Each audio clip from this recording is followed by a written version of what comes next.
எல்லாருக்கும் வணக்கம். இந்த பார்ட் 2 கொஷின் பேப்பர் செஷனில் தமிழ் பகுதியில் இருக்கும் சில வினா விடைகள் மற்றும் அதனுடைய விளக்கத்தையும் நம்ம பார்க்கலாம். பார்ட் 1 பார்க்காதவங்க நம்ம சேனலில் போயிட்டு பார்ட் 1 அப்லோட் பண்ணியிருக்கேன், அதை பாருங்கள். இப்போ 16வது கொஷினில் இருக்கும். இதில் ஒரு பாடல் கொடுத்துருக்காங்க. அந்த பாடல் படமாக கோயில் பகவர்க்கு ஒன்று ஈயல், நடமாக கோயில் நம்பருக்கு அங்கு ஆகா, நடமாக கோயில் நம்பருக்கு ஒன்று ஈயல், படமாக கோயில் பகவர்க்கு அது ஆமே அப்படின்னு ஒரு பாடல் கொடுத்துருக்காங்க. இதில் வந்துள்ள மோனை என்னன்னு நம்மளை கேட்குறாங்க. இதற்கான விடை பொழிப்பு மோனை. ஏன் பொழிப்பு மோனை? பொழிப்பு மோனை என்பது ஒரு செய்யுளில் முதல் சீரும் மூன்றாம் சீரும் பொருந்த வருவது, அதோடைய மோனை பொருந்தணும். இங்கே இப்போ முதல் வரியில் பாருங்கள், படமாகன்னு நம்மளுக்கு ஆரம்பிக்குது, அதில் பால் ஆரம்பிக்குது. மூன்றாவது சீரை பாருங்கள், பகவர்க்கு, அதுவும் இந்த பாவும் அந்த பாவும் பொருந்தது. அதே மாதிரி இரண்டாவது வரியிலையும் நடமாக, அதோட மூன்றாவது சீர் நம்பருக்கு, அதுவும் நான் பொருந்தது. அதே மாதிரி தான் மூன்றாவது சீரிலும் நாலாவது சீரிலும் பொருந்தி வருது. முதல் சீரும் மூன்றாம் சீரும் எல்லா வரிகளிலும் பொருந்தி வர்றதுனால இதன் பெயர் பொழிப்பு மோனைன்னு சொல்கிறோம். இப்போ அடுத்த வினாவை பார்க்கலாம். எவ்வகை வாக்கியம் என அறிக. பூக்களை பறிக்காதீர். இது கட்டளை வாக்கியம். ஏன் கட்டளை வாக்கியம்? கட்டளை வாக்கியம் என்பது ஒரு செயலை செய்ய அல்லது செயலை செய்ய வேண்டாம் என்று கட்டளையிடும் ஒரு வாக்கியமாகும். இப்போ இந்த வரியை பார்க்கலாம். பூக்களை பறிக்காதீர். அது நம்மளுக்கு ஒருத்தர் இன்னொருத்தருக்கு கட்டளையிடும் வாக்கியம் போல் இருக்கிறதுனால இது பேர் கட்டளை வாக்கியம். இப்போ அடுத்த வினாவை பார்க்கலாம். இமிழிசை இலக்கண குறிப்பு அறிக.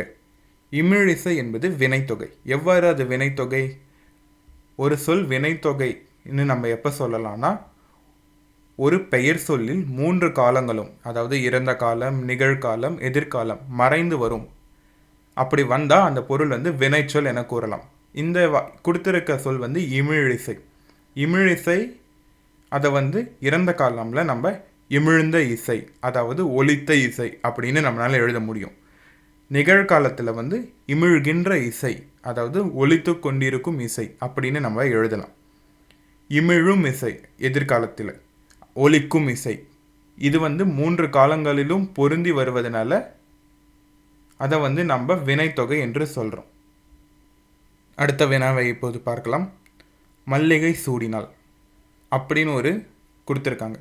மல்லிகை சூடினாள் என்பது என்ன பெயர்? இது பொருளாகு பெயர். ஒரு பொருளாகு பெயர் என எதை நம்ம சொல்லலாம்னா, முழுமையான ஒரு பொருளின் பெயர் அதன் ஒரு பகுதிக்கு அல்லது அதனுடன் தொடர்புடைய வேறு ஒரு பொருளுக்கு ஆகி வருவது பொருளாகு பெயர் எனப்படும். இதை பொருளாகு பெயரை நம்ம முதலாகு பெயர்னு சொல்லலாம். இப்போ இங்கே கொடுத்துருக்க வாக்கியம் மல்லிகை சூடினால் எப்படி பொருளாகு பெயராக இருக்குன்றதை நம்ம இப்போ பார்க்கலாம். இங்கு மல்லிகை என சொல் பயன்படுத்தப்பட்டுள்ளது. மல்லிகை என்பது ஒரு முழுமையான தாவரம், அதாவது மல்லிகை கொடி. இது ஒரு முதற் பொருள். ஆனால் மல்லிகை சூடினால் என்று சொல்லும்போது யாரும் மல்லிகை கொடியை தலையில் சூடுவதில்லை. மல்லிகை என்ற சொல் அந்த கொடியில் பூக்கும் மல்லிகை பூவை தான் இங்கு குறிக்கிறது. அப்படி குறிக்கிறதுனால இங்கு மல்லிகை கொடி என்ற முழுமையான பொருளின் பெயர் அதன் ஒரு பகுதியான மல்லிகை பூவிற்கு ஆகி வந்துள்ளது. இதுவே பொருளாகு பெயர் என கூறப்படுகிறது. அடுத்த வினாவை இப்போ பார்க்கலாம். பயனில்லாத கலர் நிலத்திற்கு ஒப்பானவர்கள் யாருன்னு இங்கே கேட்குறாங்க.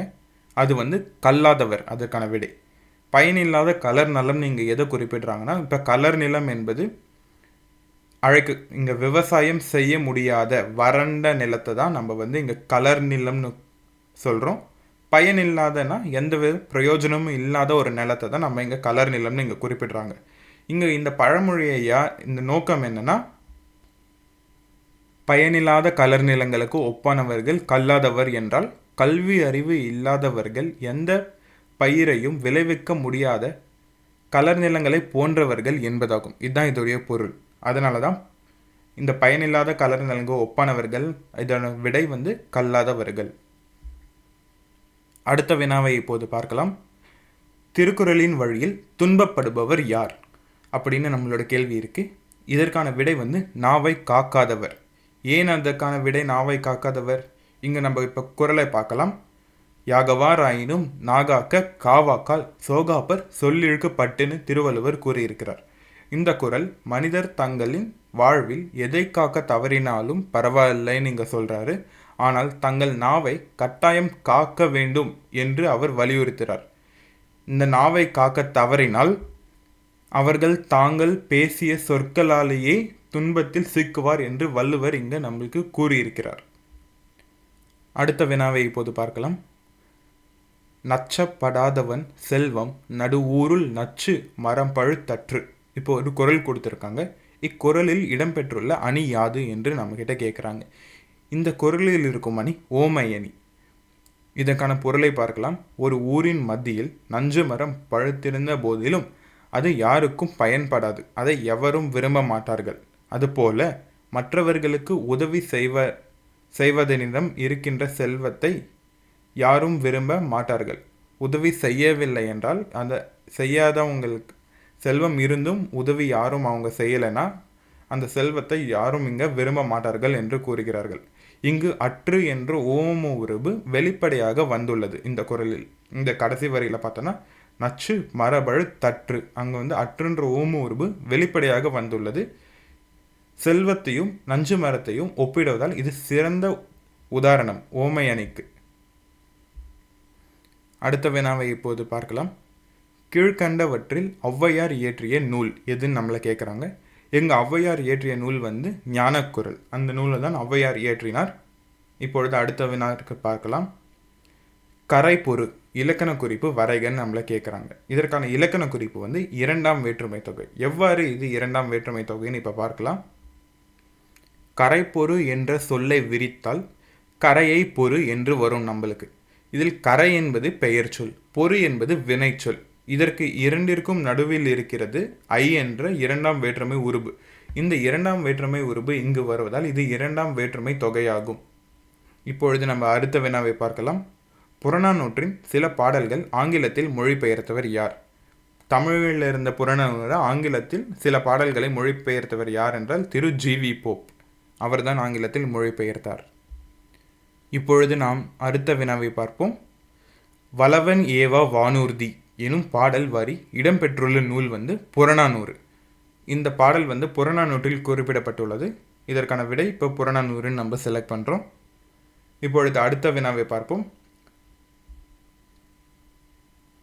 புறநானூறு இந்நூலை த 400 Songs of War and Wisdom, an anthology of poems from classical Tamil, த புறநானூறு என்னும் தலைப்பில் மொழிபெயர்த்தவர் ஜார்ஜ் எஸ் ஹார்ட். இந்த பெயரை நம்ம நல்லா ஞாபகம் வச்சுக்கணும், ஜார்ஜ் எல் ஹார்ட். அடுத்த வினாவை இப்போது பார்க்கலாம். கிறிஸ்துவின் வருகையை அறிவித்த முன்னோடி யார்? யோவான் என்றவர் தான் வருகையை அறிவித்தார். விளக்கம் நம்ம இப்போ பார்த்தோன்னா, கிறிஸ்துவ சமயத்தில் இயேசு கிறிஸ்துவின் வருகையை முன்னறித்தவர் திருமுழுக்கு யோவான் ஆவார். விருப்பங்களில் யோவான் என்பதே இவரை குறிக்கும் சரியான பெயராகும்.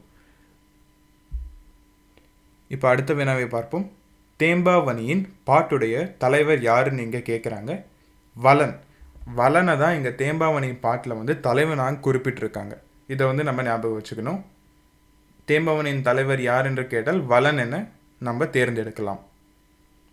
இப்பொழுது அடுத்த வினாவை பார்ப்போம். 900 காட்டும் போர்க்கள சிறப்புடைய நாடு எடி என்று நம்ம கிட்ட கேட்குறாங்க. இதற்கு விடை சேர நாடு, பாண்டிய நாடு, சோழ நாடு. மூன்றுமே நீங்கள் இதில் எதை நீங்கள் தேர்ந்தெடுத்தாலும் உங்களுக்கு மார்க் வரும் எக்ஸாமில். ஆனால் மூன்றுமே தேர்ந்தெடுத்தால், அதாவது நீங்கள் இதில் எதுனா ஒன்று நீங்கள் அந்த OMR ஷீட்டில் தேர்ந்தெடுத்தீங்கனாலே உங்களுக்கு போதும். 900 காட்டும் போர்க்கள சிறப்புடைய நாடு இந்த 3 நாடுகளுமே தான், தொண்டை நாடு அல்ல. அதனால் நம்ம இப்போ இதை பார்த்து தேர்ந்தெடுக்கலாம். இந்த வீடியோ உங்களுக்கு பிடிச்சிருந்தா இந்த சேனலுக்கு சப்ஸ்கிரைப் பண்ணுங்கள். மறக்காமல் நான் பார்ட் 3 அப்லோட் பண்ணுறேன், அதையும் பாருங்கள் எக்ஸாமுக்கு போகிறதுக்கு முன்னாடி.